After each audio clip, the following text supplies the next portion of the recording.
Vamos lá, vamos para gravar. Então, gente, quando a gente vai falar dos evangelhos, esse trabalho de pesquisa, ele é importante, né, porque nos ajuda a entender as divergências e semelhanças entre os evangelhos, né, e essa pesquisa, né, é algo que vem ao longo aí dos séculos, né, desde que o texto surgiu.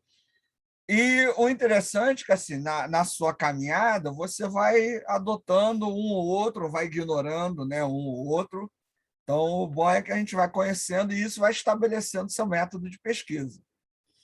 Agora, é só lembrar, né, por exemplo, a forma como você lê os evangelhos vai ser a forma como você vai ler Gênesis, como você vai ler Malaquias, como você vai ler o Apocalipse. Não dá para você, né, ficar. Esse texto eu leio de uma forma, o outro eu leio de outra forma. Porque senão você acaba ferindo, né, digamos assim, o sentido original. Seria a mesma coisa assim: acontece um fato. Aí, para um determinado fato, você diz: não, isso foi verdade. Aí, outro fato acontece: não, esse não te agradou, aí, não foi verdade. Entendeu? Como se você, de alguma maneira, pudesse ir modificando, né, aquilo que aconteceu. Então, a gente precisa ir estabelecendo isso. Isso vem ao longo da caminhada, tá? Ao longo da caminhada, aí vocês vão estruturando isso, mas já é importante ter isso em mente. Então, vamos lá para o nosso último slide. Encontrei isso na internet. Como é que a Siri está aqui falando que não deve? Estão vendo aí o slide aí? Sim. Então, beleza. Sim. Então, vamos lá. Crítica da redação e alta crítica. Então, a crítica da forma, né, aquela tentativa de buscar a forma original do texto, certo? É um trabalho aí. Fala aí, Glória. Conseguiu o som?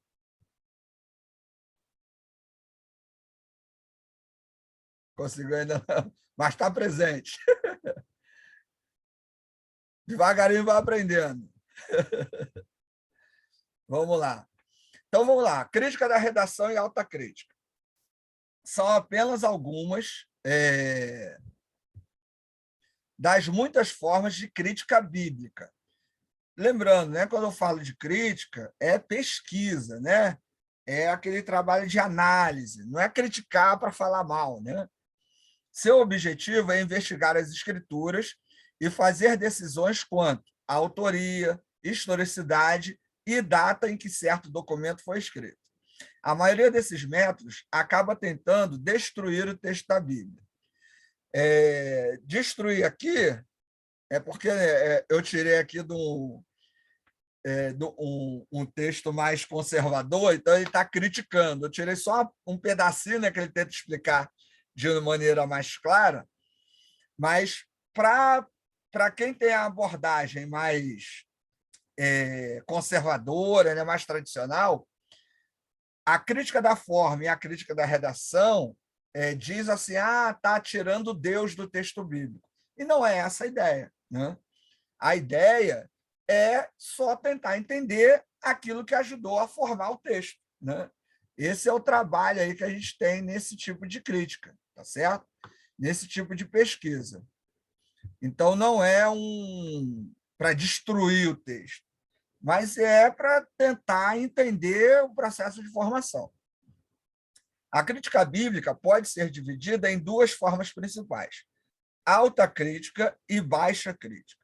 A baixa crítica é uma tentativa de achar a escrita original do texto, já que não mais possuímos os manuscritos originais.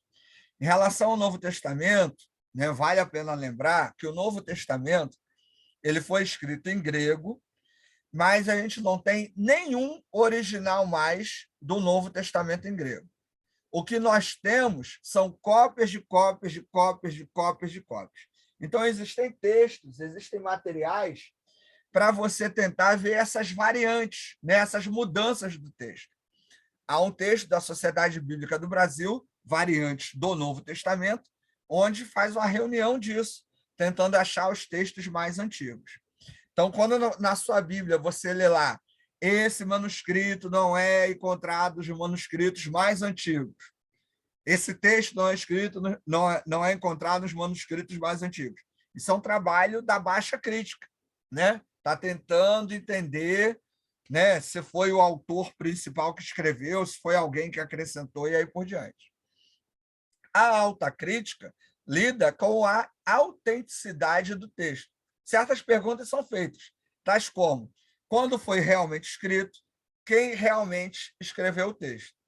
No nosso caso, nós trabalhamos tanto com a alta crítica como com a baixa crítica. Então, essa crítica da redação é esse conjunto da alta e a baixa crítica, onde eu tento entender quem escreveu, por que escreveu, qual a sua intenção. Então, nós podemos tanto trabalhar através da crítica das formas, como através da crítica da redação também. A abordagem que a gente faz é sempre, né, dentro dessa perspectiva crítica, que é tentar entender o processo de formação dos textos da Bíblia. No nosso caso, em relação ao Evangelho de Mateus, o desafio é: foi realmente Mateus que escreveu? Quando ele escreveu? Se foi Mateus e, dependendo da data, qual o objetivo dele ao escrever o texto? Né? Então, são perguntas feitas por essas leituras críticas e aí também o resgate, né, dos textos gregos, dos textos mais antigos. Tá certo? Então, isso é um trabalho que a gente precisa, né, estar atento, porque ele nos ajuda a elucidar algumas questões. Lembrando, eu falei com vocês já que no Evangelho de Mateus não existe a expressão reino de Deus. No Evangelho de Mateus existe a expressão reino dos céus. Por quê? Porque os autores do Evangelho de Mateus eram de tradição judaica. E, dentro da tradição judaica, evitava-se usar o nome de Deus em vão. Então, ao contrário dos outros evangelhos, onde você tem a expressão reino de Deus, no Evangelho de Mateus, você tem reino dos céus. Reino dos céus e reino de Deus são diferentes? Não, é a mesma coisa. Agora, você já deve ter ouvido muita gente falar por aí que reino dos céus é no céu e reino de Deus é aqui na terra, quando Deus dominar tudo, né? É aí o reino de Deus aqui e o reino do céu lá em cima. Pura ignorância. Esse tipo de leitura é feito por quem descarta essa análise da crítica do texto. Porque ao entender, né, o objetivo teológico, ao entender a proposta teológica de Mateus e dos outros evangelhos, fica claro essa diferença, né, e o motivo disso. E não dá para criar essas teorias de um reino lá em cima e um reino aqui embaixo, separado, ou um reino antes da vinda de Jesus e outro reino depois da vinda de Jesus, como também já ouvi falar. Tudo isso é fruto dessa rejeição aos métodos de pesquisa mais recentes aí que a gente tem tido acesso. Tá? Então, essa leitura mais crítica, ela nos ajuda, né, a pesquisar e a tentar resolver questões que a leitura simples do texto em português nos coloca. Né? A gente tem passagens, por exemplo, pensa lá na multiplicação dos pães, na chamada multiplicação dos pães. Em que lugar do texto está escrito que Jesus multiplicou os pães? A gente vai trabalhar isso depois, né? Aqui eu só estou levantando o questionamento. Nenhum lugar do texto diz que os pães foram multiplicados. Ah, mas fala que comeram. Mas eles não poderiam ter dividido aquilo que eles tinham? Eles não poderiam ter compartilhado o que tinham ali? Né? Porque tinha uma criança que tinha alimento, então outras pessoas podiam ter também. Então, de repente, a Glória aí de novo. Conseguiu o som? Acho que ainda não, né? Mas está aí, vai assistindo aí devagarinho a gente vai ajeitando aí o som aí, você vai conseguindo aí. Então, o que acontece? Essa questão da leitura crítica, ela vai nos ajudando a responder coisas que os próprios textos colocam aí para a gente, certo? E uma leitura, de repente, mais conservadora, mais tradicional, às vezes eu não consigo trabalhar. Em relação ao Evangelho de Mateus, né, a gente tem muitos desafios, principalmente por causa dessa pesquisa, né, mais crítica e dessa ligação com a cultura judaica. Né? Então, muito do que é dito no Evangelho de Mateus tem a ver com uma releitura do Antigo Testamento. Então, isso é algo que a gente precisa ler. Pensa bem, no capítulo 1 de Mateus, quando Jesus é apresentado, ele é apresentado como Messias, mas como Messias que vai tirar o pecado do mundo. Nos versos 15 em diante, Jesus é aquele que veio para livrar o mundo do pecado. Ele não veio restituir Israel. Ele não veio restituir o povo de Israel ao poder. Ou seja, essa releitura feita pelo Evangelho de Mateus, ela precisa ser considerada. Não simplesmente, né, dizer, Jesus é o Messias. O Messias apresentado em Mateus é diferente do Messias que é prometido lá no Antigo Testamento, que é o Messias político, que é o Messias que está mais preocupado com questões econômicas, né, de soberania aí de Israel e aí por diante. Então, é muito importante a gente olhar o texto, né, a partir desses detalhes aí, né, tirando aquelas diferenças que a gente já propôs aí. Glória, conseguiu colocar o som aí? Está ouvindo?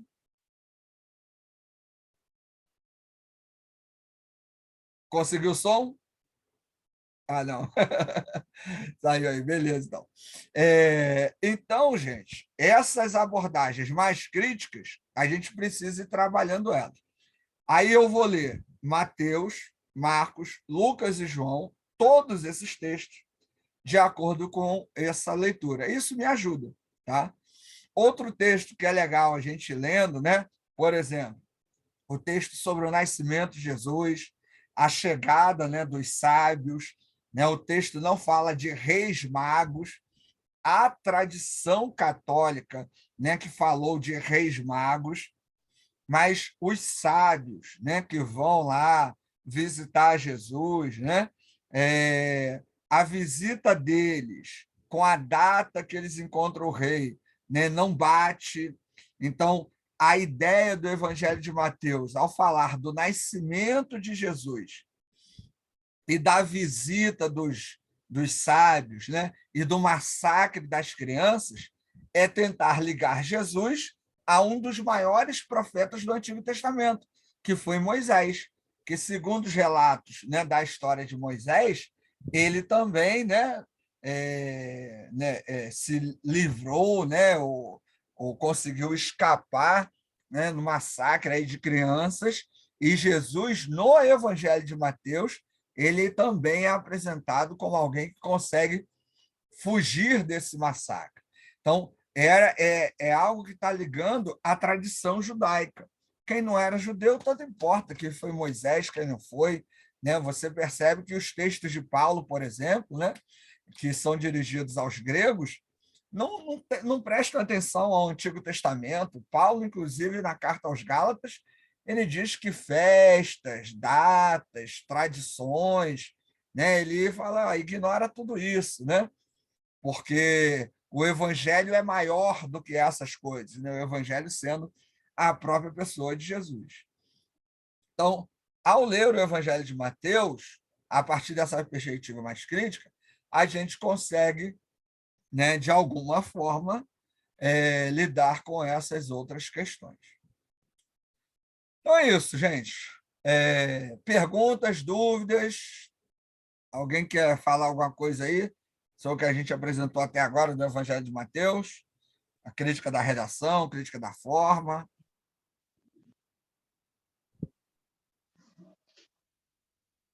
Não? Sim.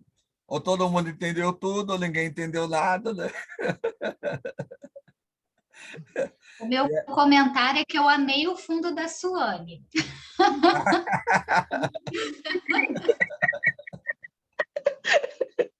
A irmã fofocando a vida dos outros na aula, tá vendo aí, ó? Mas está muito legal, né? Tinha que comentar. Sobre a aula, alguma pergunta? Bem aluno mesmo, né? Sexta-feira à noite. Não, mas está ótimo, O professor. cérebro funciona até devagar, né? A coisa fica mais lenta, né? Com certeza.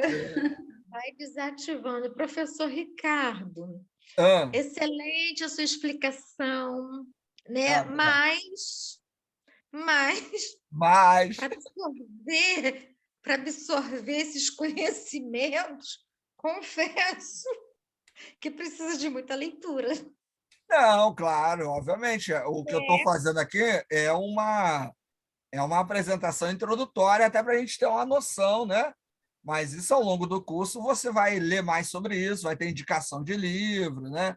Vai ter sugestão, é uma caminhada, isso aí é tranquilo, né? Porque a gente vem acostumada assim, né? Você lê a Sim. palavra, né, e tal, e você não se pega nesses detalhes, né, que o senhor tem mostrado. Então você fica assim, nossa, as coisas vão muito mais além daquilo que, né, eu podia imaginar. No É, nosso então, caso, é muito complicado, né? Porque a gente está ensinando os outros, né? Então, eu não posso simplesmente repetir um conteúdo, né? É importante eu saber de onde ele veio. Ou é, ainda entender por que que eu creio no que eu creio, né? Então, isso é algo que requer tempo, dedicação, leitura. Isso para a gente é importante, né? sim. Até lembrou aqui um detalhe, eu estava dando uma outra aula, aí eu falei com os alunos sobre o sábado, né? Que aí os adventistas sacralizam o sábado, né? Tem gente que sacraliza o domingo, e a data que a gente tem aí, né? A semana, né? Essa questão de um dia de descanso, isso foi um costume dos mesopotâmicos, né? E os judeus, durante o cativeiro babilônico, eles adotaram esse costume. Então, aquilo que as pessoas sacralizam hoje não foi invenção de Deus, né? Foi uma assimilação cultural.